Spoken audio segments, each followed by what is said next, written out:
1, 2, you hear the clock ticking, tick tock. You about to stop living, tick tock. I want you to remember me, tick tock. But the dead don't have no memory. I'm coming. Nobody can stop me, nobody can hold me, nobody control me. I'm coming. I'm here to do my thing, I'm here to bring the pain. I'm never ever gonna change. I'm coming. Nobody can stop me, nobody can hold me, nobody control me. I'm coming. I'm here to do my thing, I'm here to bring the pain. I'm never ever gonna change. Like Tropicana, I got the juice. All for the least, they let the dog loose. Don't make me call up the crew. Now they getting scared when I call up a truce. I'm the one like Neil, cocky like. What is going on, people? It is me, it's MVP. We're here for another episode of the most valuable podcast, and it's valuable because everything you're about to hear, especially in this episode right now, is going to be super valuable for your life. And I'm excited because I have on a guest that I'm a big fan of. I'm pretty sure I was the one who found her on Instagram, and I can't remember exactly how I got onto her account, but that doesn't matter. It just mattered that I got onto her account, and I've been following her for a while now, and a lot of the stuff that she shared kind of like hit me deep in the soul, and I'm excited to have her on because I just love her story, and I want to share that with you guys. And we have Aleesha. Hello, how are you? Hello. Thank you so much for having me. Thank you. As I was saying, my very first podcast, and when you reached out and said that you'd be interested in doing one with me, I was super excited. Yeah, I feel passionate about my message and what I have to share. And so, yeah, I'm more than happy to try and spread that reach as far as I can. Yeah, man, when I tell you I'm excited, like, to talk to you, because I feel like every time I come to your Instagram account, I feel like I'm being educated on something. But I also feel like, in a way, just by watching your stuff, I'm kind of like connecting to my inner self. And it's something that it's the stuff that you share, it's the things that you say. And because you're a freedom coach, correct?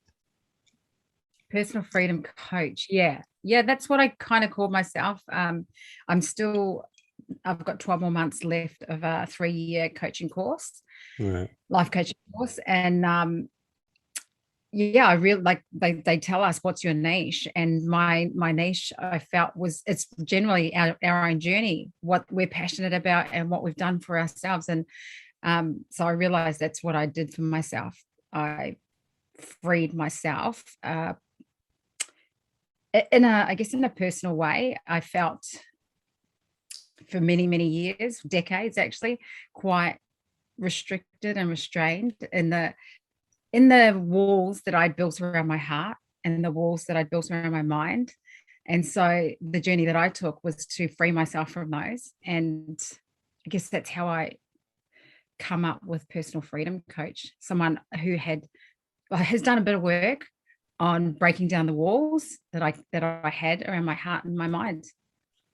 Yeah, and like when I see the term freedom coach, like the first thing that pops up into my mind is that this is somebody who's gone through a lot. Because if you're in a position where you are right now, where you just want to help people, I feel like you can only do that after going through a lot of things in your life that has taught you, a lot of experiences that you've had to go through, good, bad, all these kinds of things, which now gives you all this experience to kind of help others who probably in a similar situation as you, maybe not in the exact same situation as you, but all the principles are the same. And I want to kind of like go back, if we can, into that, because I feel like that would help us understand a lot more of why you're doing what you're doing now. So if we could just go back to some of these experiences and only share what you feel comfortable sharing, and just kind of like let us in on these experiences that help shape you and help you become this freedom coach. Oh, yeah, that's a big question. And I did share with you prior to this that I'm a pretty open book. There's not a lot. In fact, there's nothing really that I have been scared to share. And I think that's what makes me good at what I do, is that I've dug into all the caves and all the spaces of shame and guilt that I've carried over my lifetime. And so I don't feel like I have to hide. There's and there are lots of parts of me, of those stories, that I've shared in I guess closed spaces. But I realize now that even sharing some of my deepest, darkest wounds and as I said, shame, that I was still loved after sharing all those things. So it teaches a person, it teaches a human that we are lovable in all of our flaws and all of our mistakes. So what, I think I just went off track there a little, but No, you're fine. you spoke about me sharing my story. You are right in saying that there has been a decent journey. What I realize too, though, around that is I think everybody has a story. And I think just in my career as well. So I did 11 years as a prison officer in a men's max security prison here in Melbourne, and dealing with a lot of the personal stories that I got to learn in there. It made me feel that, it made my story feel quite simple. And then that's how I feel. But then what I realized, when other people hear my story, it seems quite big to them. So that's what I say. Everybody has a story. Everybody's had their own journey. Personally, though, so I guess I started off, I feel like my journey into trauma, into pain, started as a toddler, when my parents lost my sister, as in she passed away when I was 2.5, and she was 4 months old, and she passed away of SIDS. And at that stage, so my parents were quite young, and what I realized is, and my awareness in this is deep, because it also happened to me. I was 19 years old when I lost my second son to the same thing, to SIDS. He was 7 weeks old. And so my awareness is, when we go through that level of grief, when we go through that level of trauma and pain, that we disconnect from feeling, because it's too painful to feel anymore. Wow. And so when I was 19, I didn't know that then, but I know that now, having unpacked a lot of the grief that I'd carried for decades after he passed away. But when I started to unpack a lot of that, I realized what had happened to my parents when I was a toddler, and why that had created the human that I was. That my parents were dealing with their own grief and pain, and they there wasn't a lot of support back then, in this way, even culturally, we all come together, but there's a whole lot of I don't even know if it was just generationally, or just the way things were back then when it come to grief. We're taught that it's I guess you're allowed to cry and feel, but there's an element of it being normal to close our hearts down to survive. So because it took a huge level of vulnerability to stay open in that pain. And that vulnerability is not something that was displayed often back then. So there's the limitations in feeling safe with sadness and in feeling safe with anger. So these would be the two strongest emotions that a lot of us, and me included, didn't feel safe with, didn't feel safe displaying either. Sadness made us weak. Anger just feels horrible in the body. And generally, because we are scared to display it, when it comes out, we don't control it. It controls us. And so anger becomes something that we get really scared of, because every time we've displayed it, we've either hurt somebody else or hurt ourselves, because we don't witness the emotion. We become the emotion because of the shame of it. So just getting back to my story was, that's where I feel like my trauma started, because my parents disconnecting from reality to survive their grief meant that as a toddler, there was a neglect and abandonment wounds that were formed in that time for me. And then coping mechanisms for my parents were drugs and alcohol. And so as a toddler, who I had younger sister as well at the time. Not then, actually later on. So when she passed away, within a year, the next sister came along. And as I said, my parents were dealing with their grief in the way that they knew. And so our lifestyle was very dysfunctional. Drugs and alcohol, I said, will do that to your lifestyle as a child. And so I realized those experiences shaped me. I felt very responsible from a very young age for my sister, for my parents.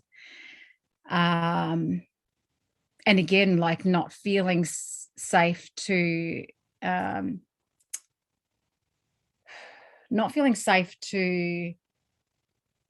relax, not feeling safe to let anybody else take care of anything because no one else could. And so in that mentality, I feel like it, there was this level of not being able to see myself, not being able to know who I am, because I just had to always be something else, had to always be the good girl, had to always take care of everybody. So my journey led me on more and more of a path to disconnect with myself, if that makes sense. Like I just was consistently having to show up for other people and not really know what it was to show up for myself. And I also feel like that's conditioned, or they're like cycles that we learn from our parents, how to behave and what's acceptable behavior.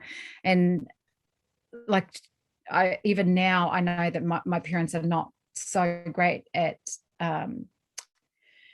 feeling their emotions, like or even witnessing their emotions. They will both become their emotions still, but not really have the awareness that we don't have to be our emotions. We have them, but we don't have to be them.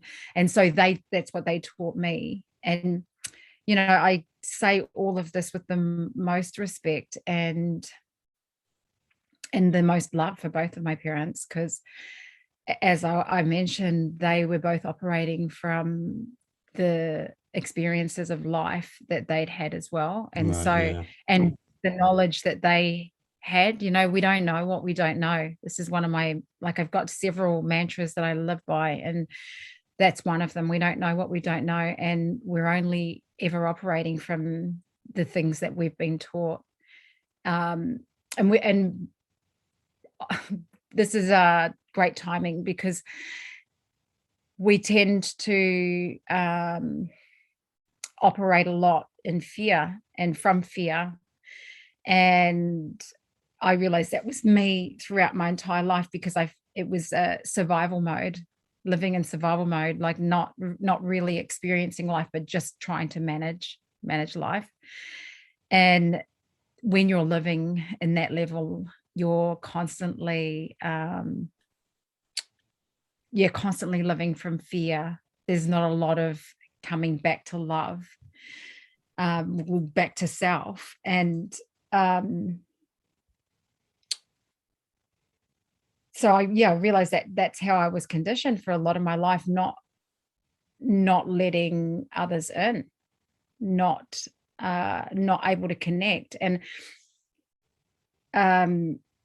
what I also am learning, particularly as a coach, is that our greatest void, it's our voids become our greatest values. So I find with a lot of humans, the biggest resistance that they have, so whatever it is that you're the most scared of, becomes your greatest strength the moment you overcome it, and the moment you take back your power from whatever that is. And a lot of the times when we allow something to take our power, it's conditioned in a story that's happened in a past experience. Could be like as a child or as a teenager, or it just in an experience that no longer is true.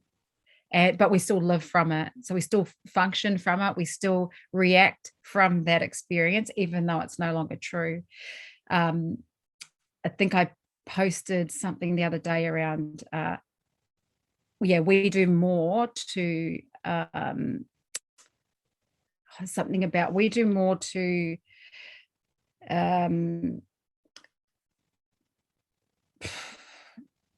like something about our pain. So we do more to prove the pain right than we do to find the relief.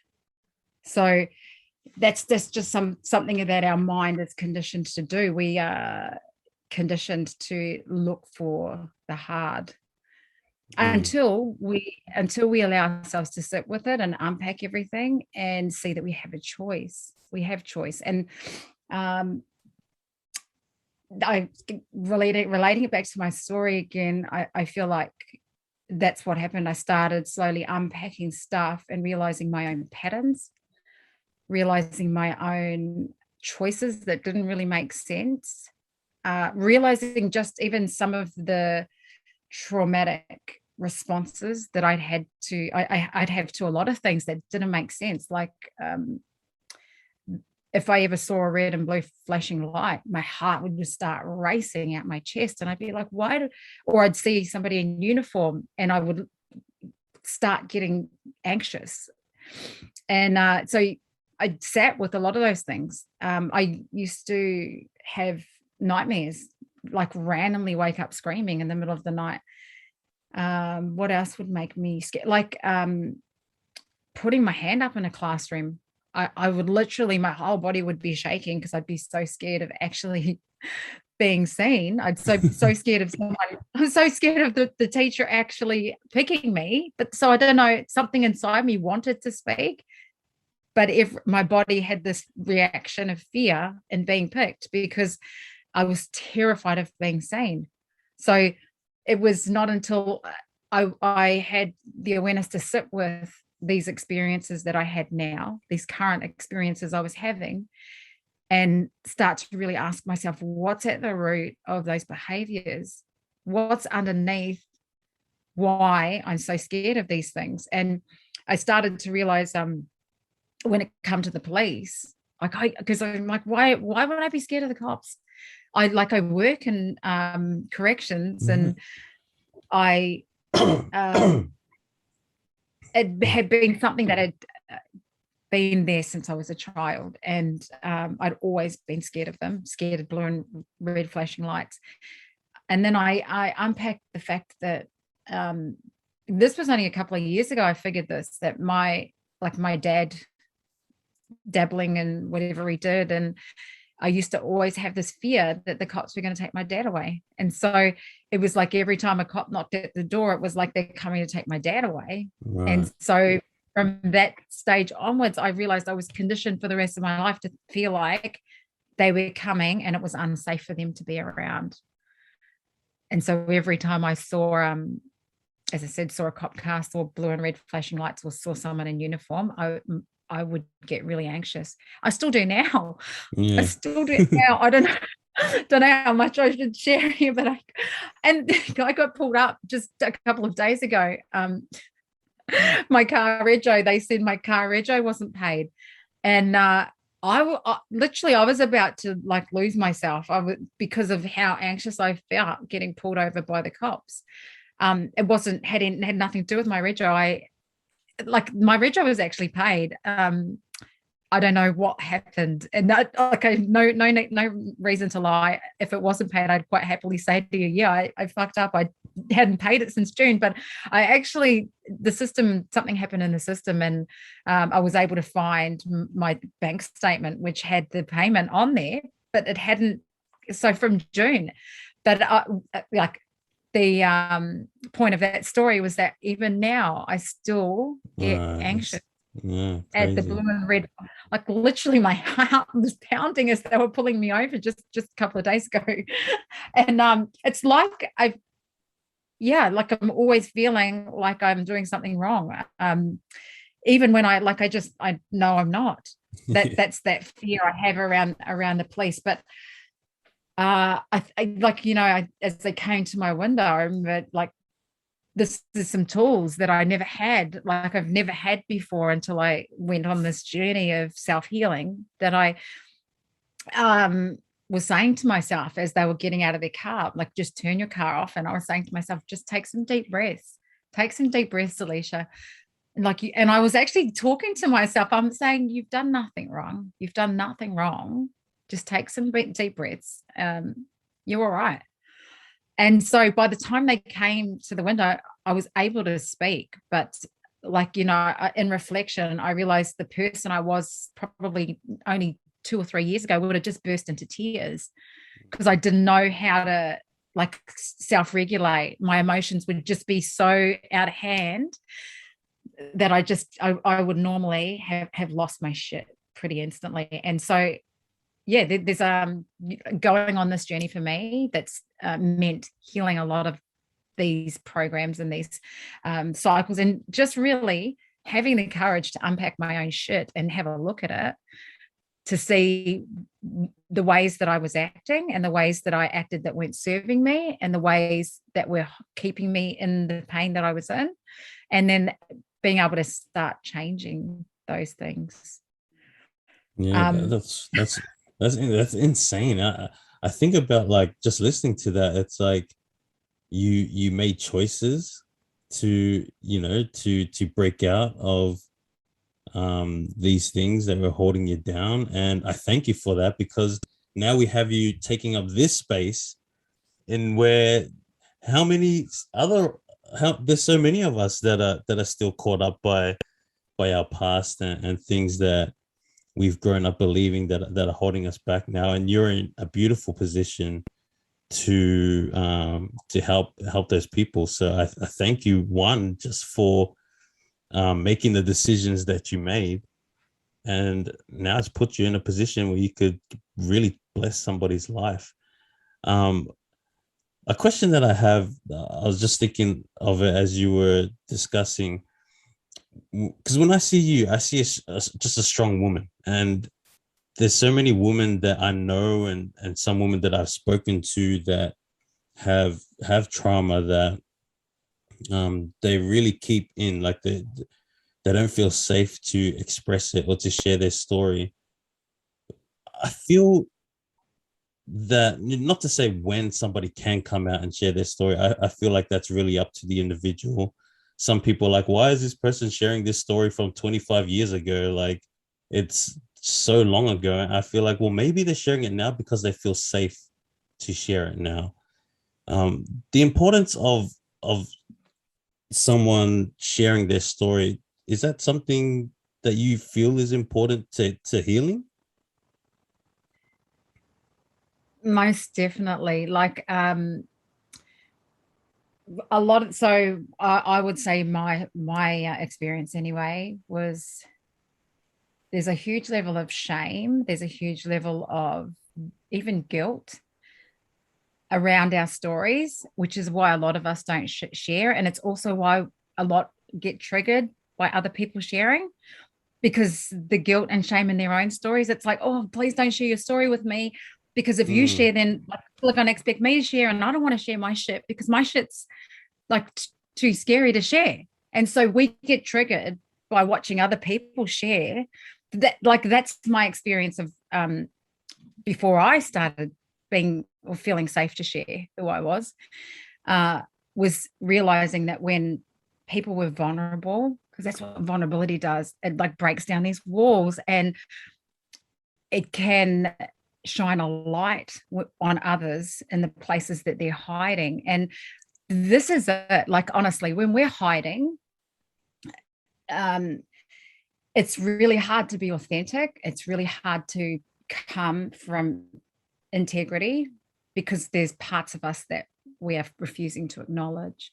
Right. And that's what I guess that's what I teach as a coach, and is wholeness. Coming back to who you are is accepting. It's accepting that we are not just all this fucking love and light and all the happiness that we want to portray, but we've got darker, sadder, like the aspects to us that we also need to acknowledge and be okay with accepting. Because a lot of us say, you know, that's not me. Like, I'm not weak. I'm not sad. I'm not angry. I'm not. And any part of yourself, like, as humans, we are all of it. All of us have all of it. And so many have this resistance to accepting those parts of themselves, the darker, more shadow sides of ourselves that we just, it's been hard because there's been a stigma around those emotions and those parts of ourselves. And so when we've spent a whole lifetime denying them and hiding from them, there's all the guilt is like, if you were to say this is part of who you really are, and the guilt is there's a level of shame going, oh, I've denied half of who I am my whole entire life. I've only ever wanted to see the good half. I've never wanted to see the other half. And it would be like having two kids, and one that wasn't well behaved and one that was, and you just hide the naughty one the whole life. And then they come back later on and just say, you know, why couldn't you just love me for being me? Which is like your those parts of your emotions, those parts of yourself would be the naughty kid. Because at the end of the day, they are all part of what makes us whole. And as I said, if we're only operating from half of us, we can't be authentic. Right. If we're only showing the parts of us that we want to show and not be showing all of it, we can't be authentic. And that's part of our story. Like, our story is who we are. And also in unpacking our story a lot of the time, because if we're too scared to talk about our story, like, how do we know what needs to change? How do we know what we can fix? Like, how do we know what we're still operating in that doesn't actually need to be that way anymore? We don't know until we actually start sharing our story. And then that's where we have our aha moments, where we go, far out. I do that because of that experience in the playground 10 years ago. Or I do that because this is what my mum did. And it's not even my thing, but it was her thing. And now I feel like it's my thing because it's what I was taught, but it's not my thing. That was her thing. I actually don't need to do that anymore. It hurts me. There's parts of that hurt me to be that way. So why am I still doing it? We don't get a chance to know any of that until we start to unpack our own stories. And the thing is, we don't have to share it on social media. We don't have to share it with the whole world. We can be discerning about where we share our story. And this is what I do as a coach. Like, if you don't feel safe sharing it with the whole world, find a coach or find a safe space where you can start to get really honest with your own story and share yourself deeply, so that you get a chance to reflect on who you are, why you are, and what the hell still serves you and what doesn't. Because it's a choice to change the things that no longer serve you. And the thing is, a lot of us get stuck in that, like, that's the journey of self-love, which is, to me, acknowledging all those parts of ourselves that we don't want to, and loving ourselves and all of that. And the journey to self-love is the part where we start to realize that we're fucking worthy, that we're worthy of choice, and we're worthy of changing the things that don't serve us anymore. Like, we're just born worthy. No one bestows that upon us. We're fucking born worthy. Yeah, I love 100%. Like, freak, louder for the people in the back. Like, man, and the moment people realize that, oh, you know, they start to see their true worth. They know who they are. What they can do is just freaking on another level. And, you know, I was thinking, because I think about this often, and this will be a question I'll pass on to you, if you have any thoughts on it. But like, I always think, well, what can us men do to help with our women, you know, it's sharing their story, or to help them heal from their trauma. And most of the trauma probably our women go through is probably caused by us males. And so, like, I think I ask myself that, and I think, well, for one, I just wish we didn't denigrate women sharing. And, you know, I feel like women don't share because when they do, they are denied. They're told that they're lying. They're over exaggerating the story. And like, I feel like women have this added compounding stress that no matter what they do, they're told they're wrong. You know, like, for example, if a woman prioritizes herself, or what, she didn't want to have kids, and then if she has kids, it's like, oh, you didn't want to have a career. If you're single, what's wrong with you? If you're in a relationship, did you settle? And I feel like it's exhausting for women. And obviously, I'm not a woman, so I can't fully understand the type of pressures that you all face. But like, as for us males, what do you think we can do to help our women? Because I just want to be better in that aspect, just helping women. You know, that's cool. That's a cool question.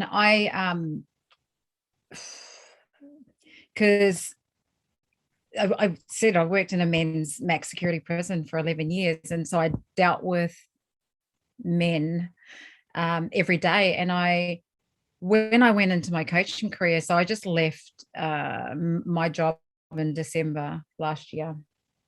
And I thought that I wanted to coach men because I dealt really well with men in the prison. So I loved my job. I loved who I was as an officer. It just wasn't no longer in alignment with my values, working in that structure. And so, like, I just felt like my gifts and my strengths I wasn't able to fully use in the system. So there's quite a few parts to what you just said that I want to touch on. So I don't see men as being the biggest issue for women.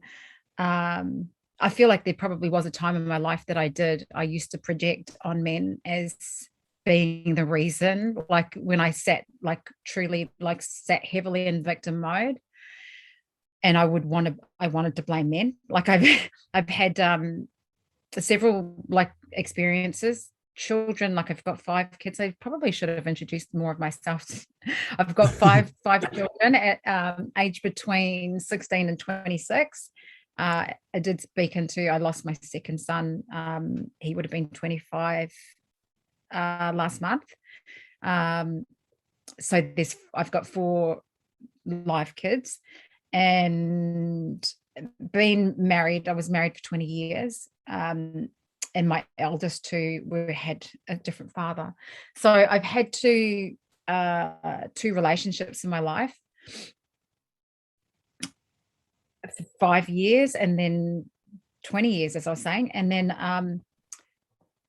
I felt there would have been a time that if you had asked that question to me, that I would have felt like men were the cause of all problems. Right. And now I realize, going through my own healing journey, that men just have a lot of problems of their own. Like, as much as women struggle to fit into society, as you were saying, like just everybody trying to squeeze us all into boxes. Like, if you do it this way, then you're wrong. And if you do it that way, then you're wrong, depending on who's viewing you and who's criticizing you and who's critiquing you. But it's the same with men. Like, I can see so much of the boxes that men are put in to say, you need to do it this way. And if you don't, you're this, this, and this. And then others will view that to be completely wrong too. Right. This is why I say, my mission is to support people in finding their own truth. Because if we spend our lives relying on the validation of other people, like, I think I read that. Actually, I read that today on your page. Oh no, I was on your page and I ended up going to Quade's page, and it was one of his posts that I read. It was really awesome. I will requote it, but it said something like, if you spend a lifetime living off the validation of others, then you'll also give them the power to take it all away with their criticism, something like that. Their criticism will crush you. And so, yeah, that's the truth.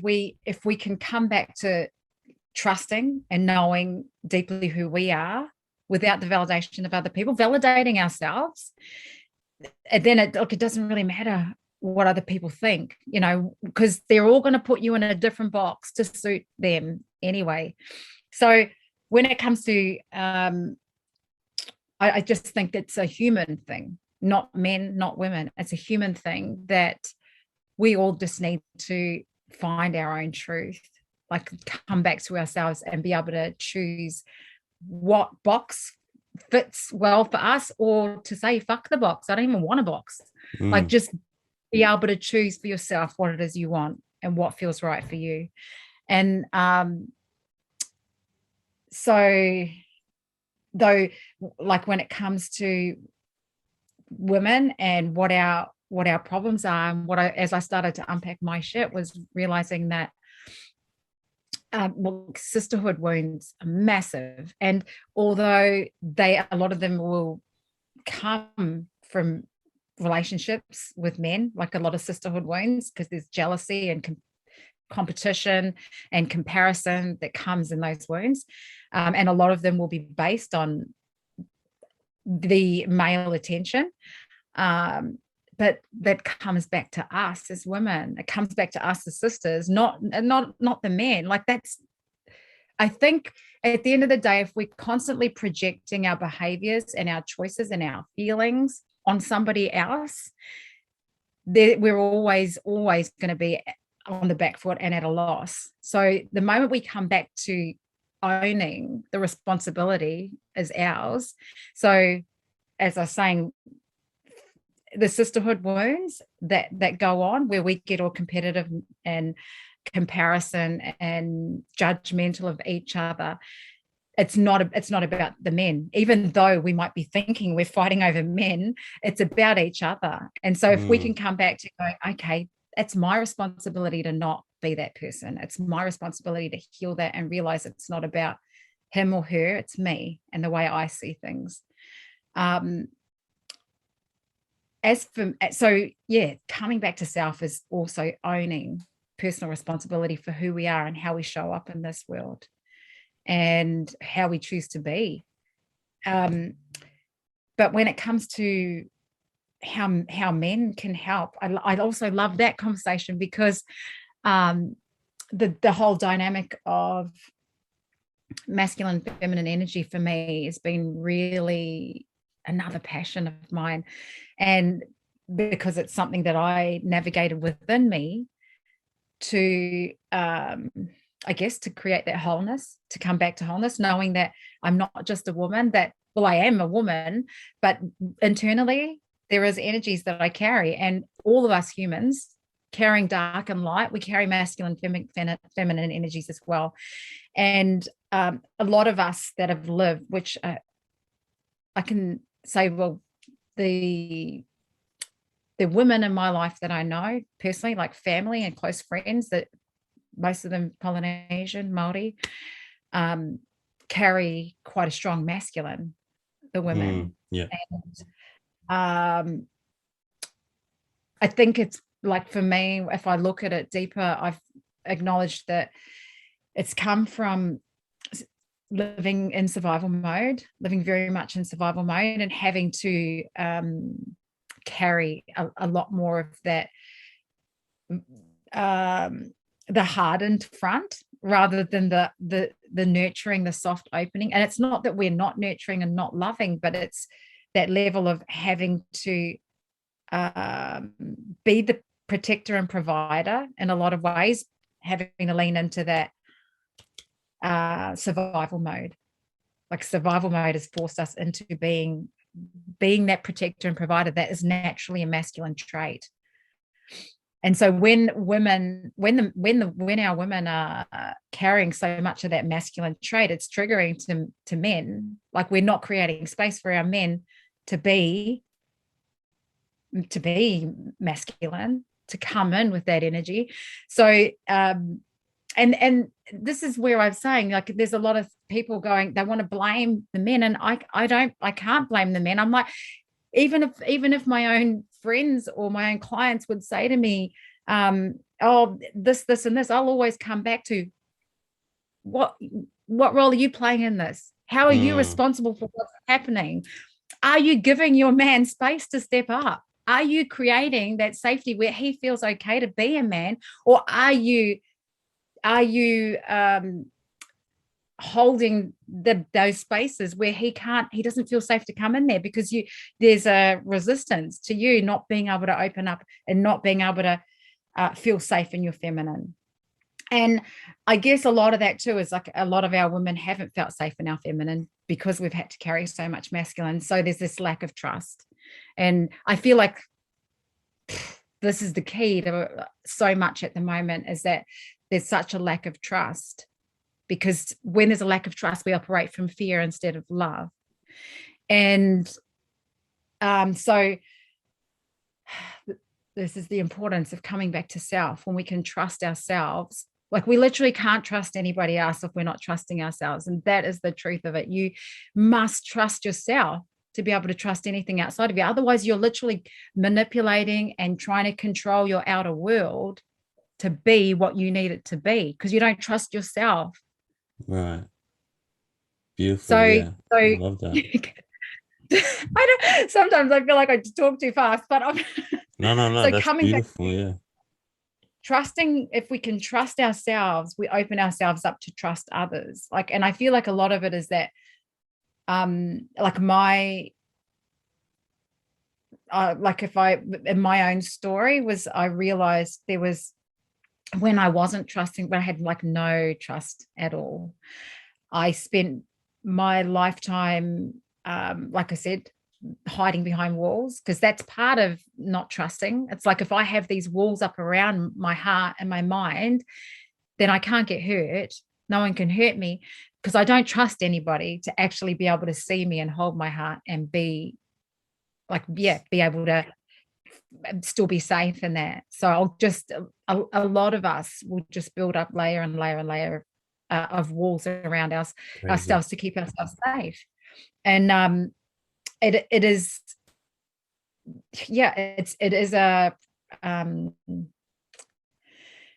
takes effort, and it takes work to break those walls down. It takes a whole heap of vulnerability. It takes a whole heap of courage to sit with the emotions, to sit with the pain. And I guess that's something that I've done over the last couple of years, was go back to these really painful moments in life for me, where I know that I didn't allow the emotions to run their course, because I was too scared of where that was going to go. And I would like, a lot of it I've done in my own coaching sessions with my coaches, or even just through my own personal work, that I've been able to sit with and like just literally allow emotions to roll right through me until till they complete their cycle.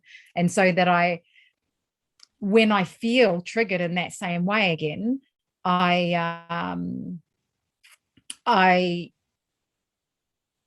it doesn't hurt as much anymore.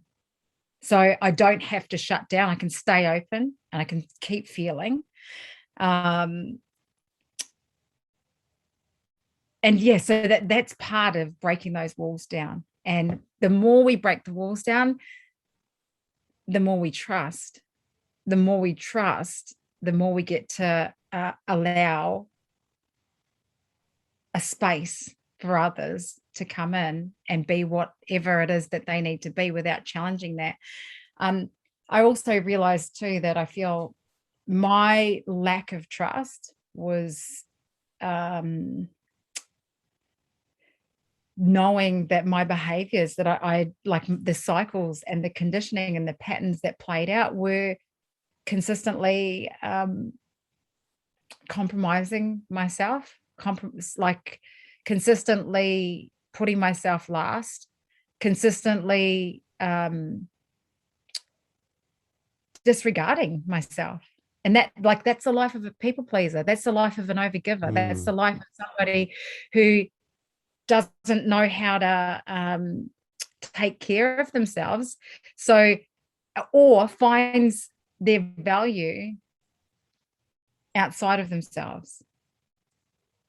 I need to say that again. Somebody who finds their value outside of themselves by being and doing for other people. There's a whole level of like, why would like, if you think about it as two people, why would you trust yourself? Why would I trust me if I was constantly disregarding myself for everybody else? So I build that lack of trust, a lack of ability to trust myself. Because it's like, yeah, when shit hits the fan, you will quite happily let us suffer for everybody else. Yeah. So this is the path back to self-love, is to go, you know what? Like they say in the airplane, you put your mask on first, because if you die, then how the hell do you, there's no purpose for you. You can't save or help anybody else. So save yourself first before you even put it on your kids, because they've got no hope if you're dead. So, and that's part of coming back to self and coming back to choosing ourselves and being able to trust ourselves, is to start, like for me, it was to start putting in boundaries. And like the life of a people pleaser and an overgiver and somebody who builds their value up outside of themselves doesn't really know much about boundaries, because they don't serve them. Doesn't serve us to have boundaries, because then if we get our value from the way other people love us, like putting in boundaries it inhibits us getting our fix of what makes us feel good. But at the same time, it also, like putting in boundaries allows us to start coming back to ourselves. But I would say that would be one of the hardest parts of going on a self-love journey, is that when we have to start putting in boundaries, and particularly in the relationships that we've helped create. Like, we create these relationships where we overgive and people please, and then all of a sudden we're like, oh shit, I need to start working on me, and we put these boundaries in place, and the people that are so used to taking are like, hey, fuck no, I like things the way they were. You're not going to just stop serving me now because you want to start on your self-love journey, giving back to yourself. Now what about me? And so we don't only get the battle of the resistance of us trying to like stop being validated, because that always felt good. That makes it hard. But then we've also got people outside of that going, yeah, you don't need boundaries. What? Like, get rid of them. Come back. Be the people pleaser and the overgiver that I'm used to. I liked you the way you were. I would say that was probably the biggest and hardest part of going on a journey, because it gets pretty fucking lonely. It gets lonely. And I think there's a massive difference between lonely and alone. Like, when you, like, yeah, you don't have to be a lonely when you're, if you're alone and you have yourself. Like, I realized that, and that's all part of that journey of, like, if you don't see yourself and you're not safe with yourself and you don't acknowledge yourself, then you're going to feel fucking lonely when you're alone. It's Right. the only way you're going to start being okay with being alone is when you come back to yourself and see yourself and you love yourself. You go, shit, yeah, man, I'm pretty fucking all right to hang out with, even on my own. And I never had that. It took a self-love journey for me to get to that point. I felt really lonely when I was alone because I didn't know how to see myself. I didn't have a relationship with myself. Right. Yeah. Yeah, that's I don't know crazy. if that, No, I think that's amazing information. And boundaries are, and a lot of people have boundaries, but then they kind of like pick and choose when they put the boundaries up. And I think we've got to be a little clearer about what's a yes and what's a no. I feel like people will treat us the way we teach them to, and you get what you tolerate. Basically, I feel like you get what you tolerate. And so, like, yeah, go on. I want to say thank you for saying that, because going back to your last question on what can men do, I think it's a two-way street. And what you just uncovered then for me was that it's about communication. So just acknowledging that when it comes to boundaries and being clear, and it comes down to communication. And so that's one way that men can support us. But as again, like We I said, it suck works at both communicating. ways. I feel like women do in some ways too. Like, I feel like sometimes I want to over communicate, but then I also realize there's a level of we women, because we just naturally they will break up the masculine and feminine energies into the unseen and the seen aspects. So Right. men are more in, like, they come from ego, they come from the seen world. They like it's what they can see, they can touch, they can taste. That's the world that they live in. Women will live in the unseen world, so more of the emotions, more of the feelings. And so being unseen and operating from an unseen world as a female, it's like, don't you just know? Why don't you just know?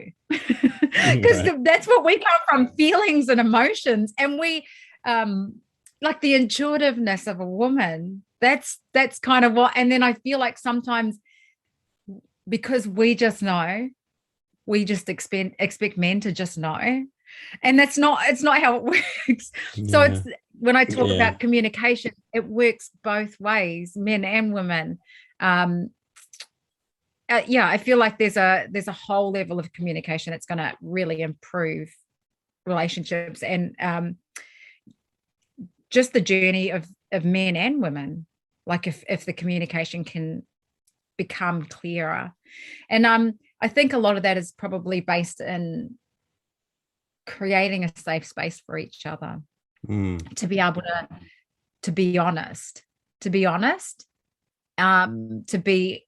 without criticism, without critique. Because I know this is still a problem of mine at times, even as a coach, like wanting to fix people, like wanting to give people a solution and an answer. So when they come to you with a problem, just wanting to get in there and fix everybody. What I'm really learning is, that's definitely changed in my teaching. My teaching now is we are our own greatest teachers and healers. And I could literally recite a whole textbook of knowledge to you, and it will mean absolutely nothing until you're ready to hear it, until you're ready to implement it in your life. So it's you that chooses that, not me.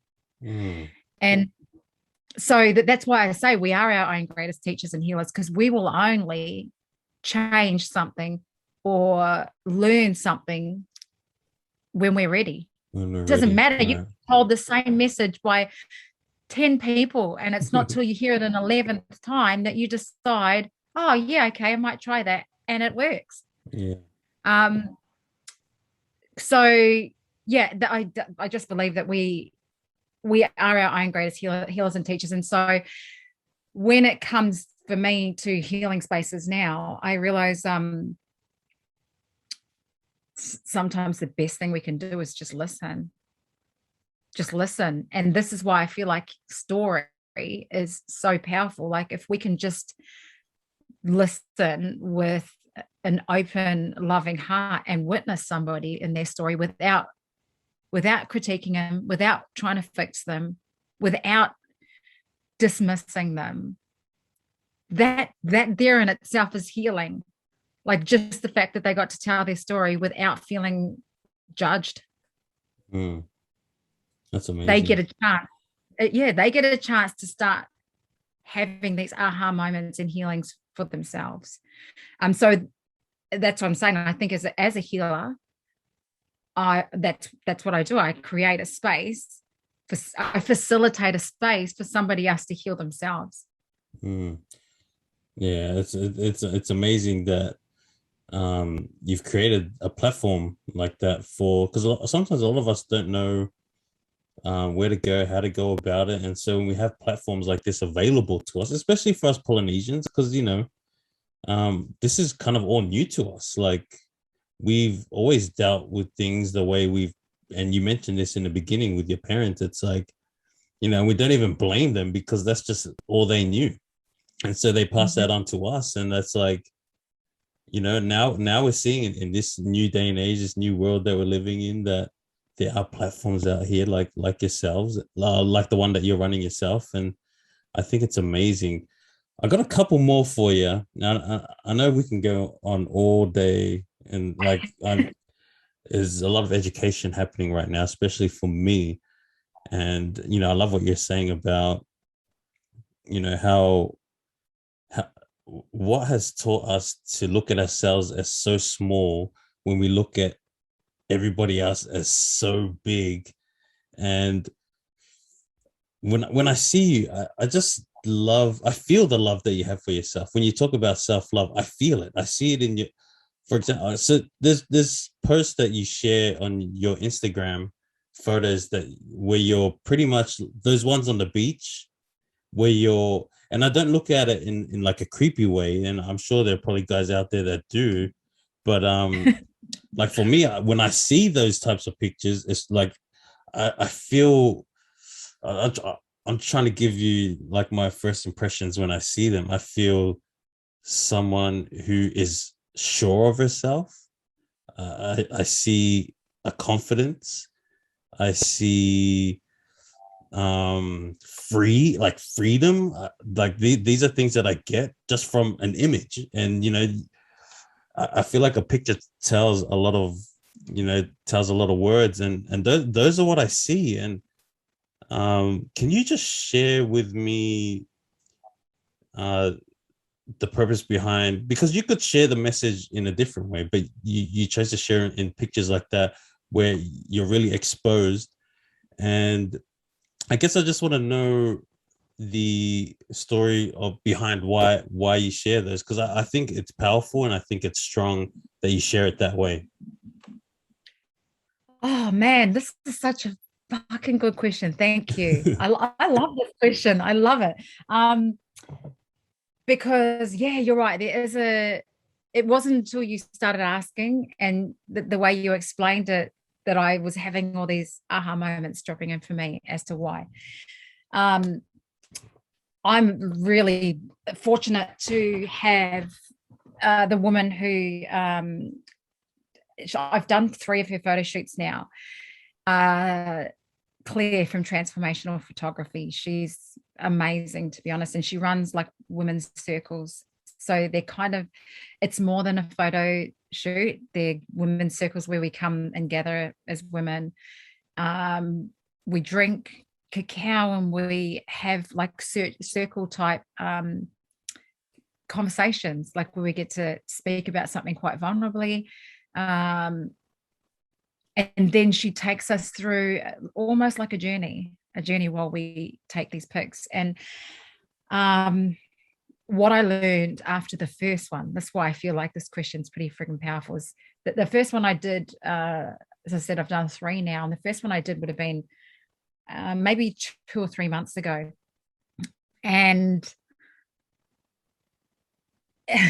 so I didn't realize, like, and you say even other people do, like that the photos, my photos particularly, because she's posted a lot of mine on her social media, that there was something about my photos that had other women wanting to come and do it. And I feel like it was what you're talking into, this level of personal freedom, confidence, self-trust, like self-knowing that she was able to portray in my pics, or that I was embodying, and that she actually was able to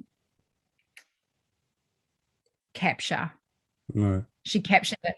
And so why I wanted to share this specific story was that I was terrified the very first time I went to this photo shoot. I had a girlfriend, one close girlfriend with me, and there was five of us women and the photographer. And it was a winter body celebration is what they called it. And I just, at the time, I just thought, oh yeah, I'm going to do something new. I'm pretty good at taking on new things and trying out new things. And when it comes to taking my clothes off, like the other women were quite fine, and I'm standing there like, and the photographer came over to me, and she's like touching my shoulder, and she's like, "Are you okay? Is everything okay?" And I'm like, "Yeah, I'm all right. I'm all right." And so eventually, then, like, I took my dress off, and then once I did, I just literally, I think I switched into the moment. I just grounded myself in the moment. I forgot there was a camera. I knew that I was there with some amazing women, and that we were all there with the same purpose of celebrating our bodies. And so I kind of switched gear when that happened, and it was such a magical unfolding as the photos started to play out.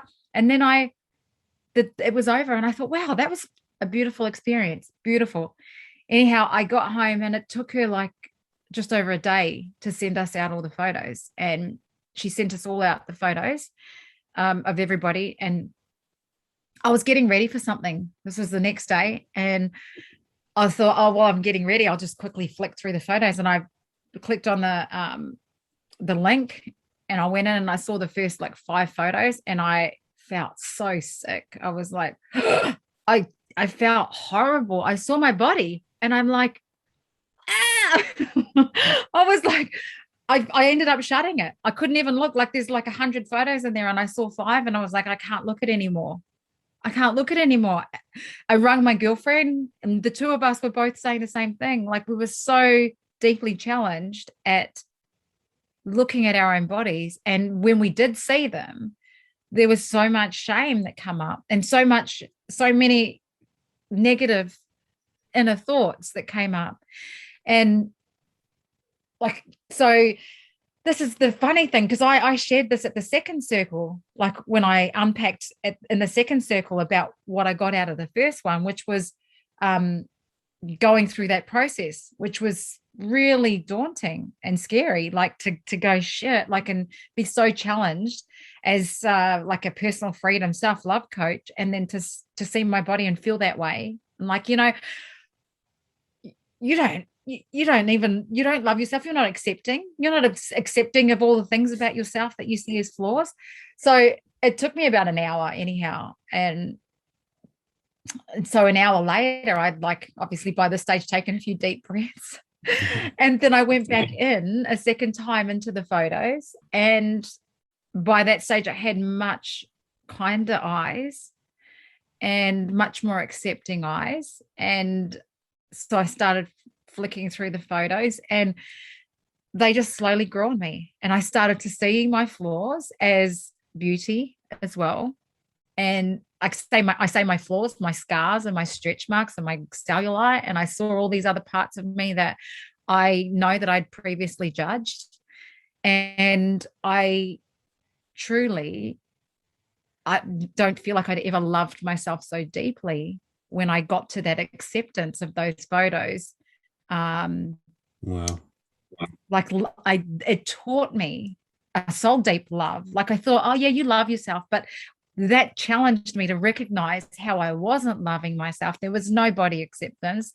And so, yeah, when I did get to that level of acceptance in the parts that I wasn't accepting, I realized, shit, man, I'm so much more than my body. I'm so much more than my body. And so, and then I was like, yeah, I am so much more than my body, but my body's pretty fucking shit hot too. So, but I was so challenged at accepting myself. So that's why I say I love that question, that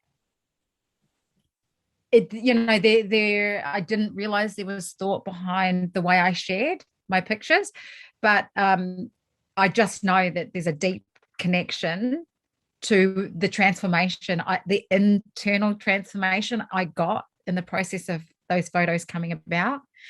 And so, which is why I've been back to 2 more events since. So I've done 3 of her photo shoots now, because, and it is amazing that every time I go back and lean in a little bit more, that there's always more, there's always deeper I can go into that same story of self-love and safely seeing myself for more than my body, safely seeing myself as being just perfectly imperfect, and it's okay. And so yeah, you're right. So with the photos and the way I do share, there is a level of knowing that within those pics, how much deeper I've connected to myself through those experiences. And it's what I want to teach, and what I want to share is how valuable it is to have that level of personal freedom. And beautiful. So many more levels of personal freedom came from that experience, from me, from those specific pics. Yeah. So thank you for asking that question. It does, like it was resonating for me as to more reasons why I have and I do use those pics. Yeah, no, thank you for sharing that too, because I just know it's a battle that, us men have this battle too, like of how we look. And I know a lot of women, especially women who have just finished having babies, they're unhappy with how their body looks. And I never really understood it. Like I never really understood, obviously, because I'm a guy, but like, everybody, everyone's, oh, love yourself. Doesn't matter what size you are, how you look. And it's easy to say it, but it's another to fully accept it. And like your experience sharing how you had to go through that, you saw the photos, you're like, nope, not looking at this right now. And like you had to accept yourself in a way that you were uncomfortable doing. And now look at you. You're like, and I like, that's it. So it's really taught me body confidence on another level. Like I thought I was confident before, but it's just really taught me acceptance of myself. And what I realize is that the more we accept ourselves, the more we open ourselves up to accepting others exactly as they are. I feel like we go, oh, I don't accept myself, but I accept everyone else. Well, you really can't give what you don't have. So it's not until you truly accept yourself that you can truly accept others exactly where they're at, for exactly who they are. And I guess, that was probably the greatest learnings of those pics for me, was to be able to accept myself on a deeper level. Yeah, no, I love that so much. Thank you for sharing that. Just two last things. For those who do want to get in contact with you and see this program, where can we find the information? And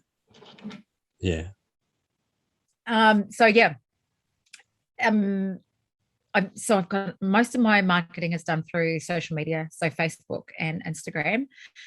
I do have a website as well, which I don't use all that often, but actually all my pricing is on there.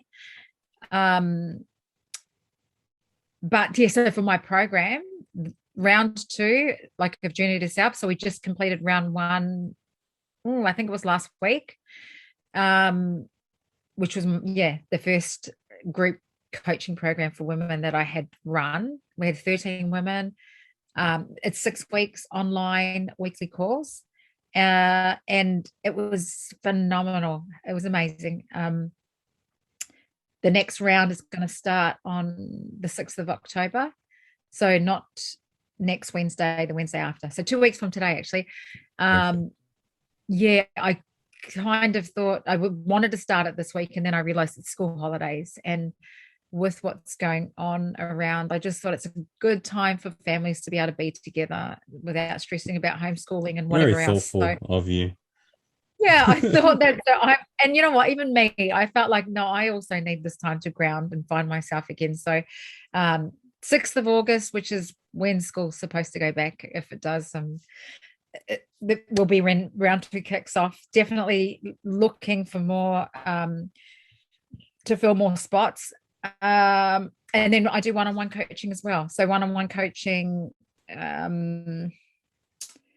12-week packages I sell at the moment, and all of that generally is through get hold of me on Instagram, Facebook, Messenger. Actually, so on Facebook I don't know if you can tag my I'll do that for sure. I'll check them on Aleesha MAREE on Facebook and Unleashed Soul Coaching on Instagram, and unleashed.com.au is the website. Awesome. That's the info right there, guys. And I'm going to give you the floor one last time, but before I do that, I just want to say thank you for coming on. I love this conversation. I just love everything that you're about. And I remember when I started messaging you like a while ago, like, because there were a lot of things that you were sharing that I was really connecting with, and it was really resonating with me. And like, you actually helped me in a few situations back then without you even knowing. But that's where I was really connected to your social media and connected to what you're doing. And I've always had you on the radar of somebody that I wanted to talk to. And so I was always scared to ask you. So I think I asked you in a comment. I think it was on a post that I just like, I'm just going to ask her now. I don't care. And I was like, oh, would love to do a podcast with you, blah, blah, blah. And I was waiting for your response, and I was like, she better not turn me down. She better not turn me down. And when you said you were keen, I was like, yes, all right, let's do this. And so it's something that I've been wanting to do with you for a while, just because what you're doing, I just know there are so many people who are lost, who don't know themselves. And there's not many people that I follow on social media that tap into what you're doing here. And so if I could direct some people your way, you know, that would be amazing. And I just want to thank you for your time. I appreciate you. Keep doing what you're doing. And we'll probably do this again sometime in the future. But thank you. I'm gonna let you have the final say. Anything that you want to share, last words of advice, and then we'll end there. But thank you so much. Okay. The first of the last things I want to share is just that I want to say thank you to you. Like, it takes courage, it takes love, it takes effort to consistently put yourself out there the way you do, and just to keep showing up. And I see the way you show up for community, for your people, and I just honor and respect you for that. So thank you. When you commented, I literally didn't even, it's like didn't even take a breath. I was instantly, I was keen. yeah, let's do this. So there was definitely not even a moment of hesitation in jumping into this podcast with you. And thank you for connecting with me. Thank you for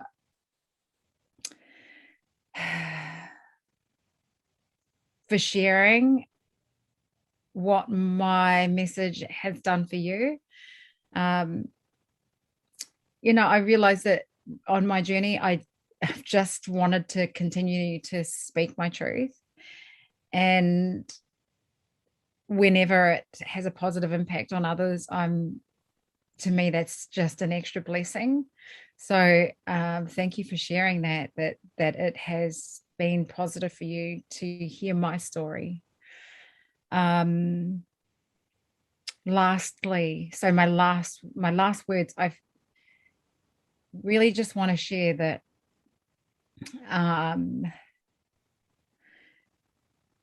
so for me to start my own healing journey,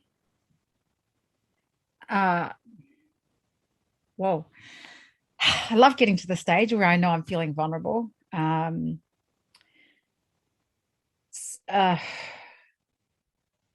So there was a stage where things got really hard, and I feel like we tend to need to go through something really, really hard and challenging before we decide that we're ready to make some changes. Mm-hmm. So I would really, my message would be, if you're in that space and you want more answers and you want to understand yourself better, you're either hurting or things just don't make sense or you're feeling lost, that the first step is to start asking questions. It's the moment that you start going, hey, this doesn't feel right. This is not making sense. And be honest about where you're at. Like, to be able to actually verbalize, I'm fucking lost and I want some answers. That to me is where everything starts to change, because majority of us will just spend a whole life avoiding asking the question, avoiding the truth. And so it's when you start getting really honest with yourself and you start asking those questions, or asking yourself, who am I? What's going on? What needs to change? And then reach out. There's spaces and there's places, and honestly, we've spoken about this several times on this chat. Sharing of our own story and sharing where we're at can be so healing in itself, just finding a safe space to do it.